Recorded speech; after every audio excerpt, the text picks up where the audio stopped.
My name's Fawn James, and I am the founder of the Boulevard Theatre. And I'm Rachel Edwards, and I'm the artistic director of the Boulevard. Well, the idea came to me about 10 years ago, so it's been quite a few years in the making now. It's about her life. Yeah. No biggie. And then I'm not quite sure of the year that we actually met, but I think it was 2015. Okay, yeah, because it was a different aspect. It wasn't actually to do with the Boulevard at first, but because when our company have empty spaces, we try and use them for pop-ups and to keep it alive. So I was speaking to Rachel, and Rachel put in a show into the old Central School of St Martin's. And from then, she invited me to see Sweeney Todd, which was obviously incredible, and just seeing how kind of a small space can come alive, I thought it started conversations, and we then were talking about, right, okay, this is what I'm planning on doing with the Boulevard, and Rachel offered some amazing advice along the way, and has just kind of been with me on that journey for quite a few years now. And it's funny looking back actually. I know, thinking about it, but various different guises. I was with you.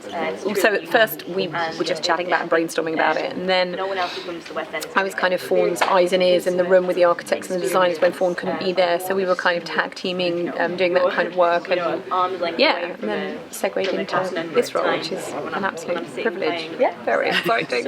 We were relatively confined because of the space, so it's been quite a complicated journey to try and make this work and to come to the best possible way of doing it.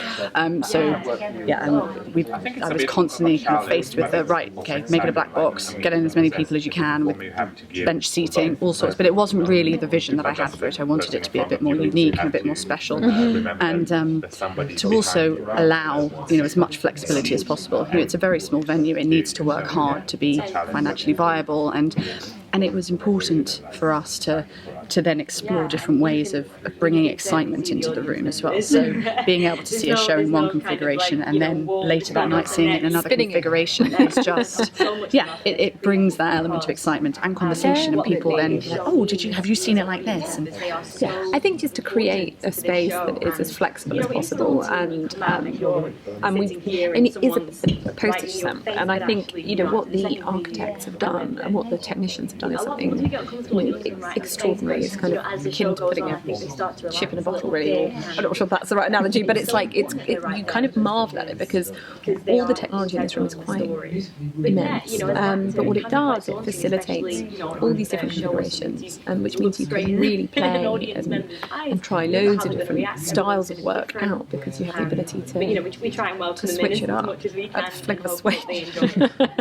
Well, we've tried to bring in as many kind of little touches and nods to Soho as possible. We've got a double height glass bridge that brings us over from the box office to the restaurant and auditorium. In itself, the bridge is mirroring the bridge on the other side of the court, which goes from the entrance to the old Roma Review Bar, the Box nightclub now, and you cross over a bridge and the venue is actually on the other side, which confuses a lot of people when you're like, no, but it's on this side. Like, no, actually it's not. And we've done exactly the same here.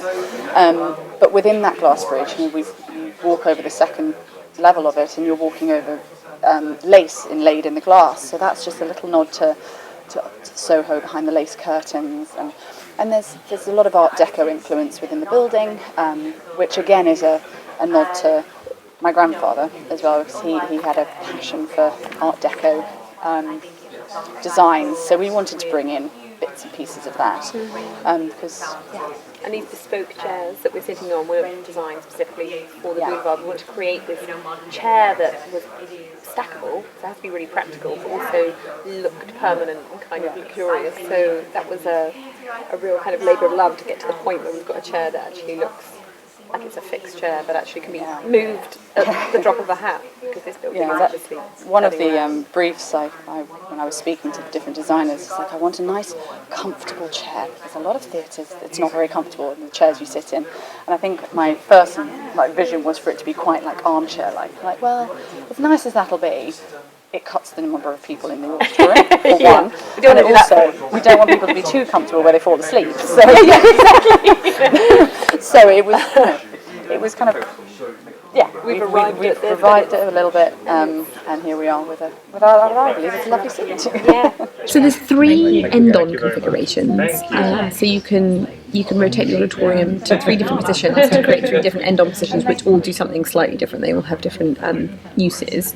In the round, in traverse, and then the cabaret setup where you can just put tables and chairs in here and open that acoustic partition so it goes straight through to the bar, so it's much more like a cabaret venue. And then of course you can do flat floor, but to be honest with you, there are so many different configurations up for grabs. They're the only ones that we've kind of pinned down, but and just to note as well that the balcony also revolves depending on where the stage is. You know, in the round we just choose which we prefer, but if the stage is on, you know, an end-on configuration, we then move the balcony to wherever the stage is.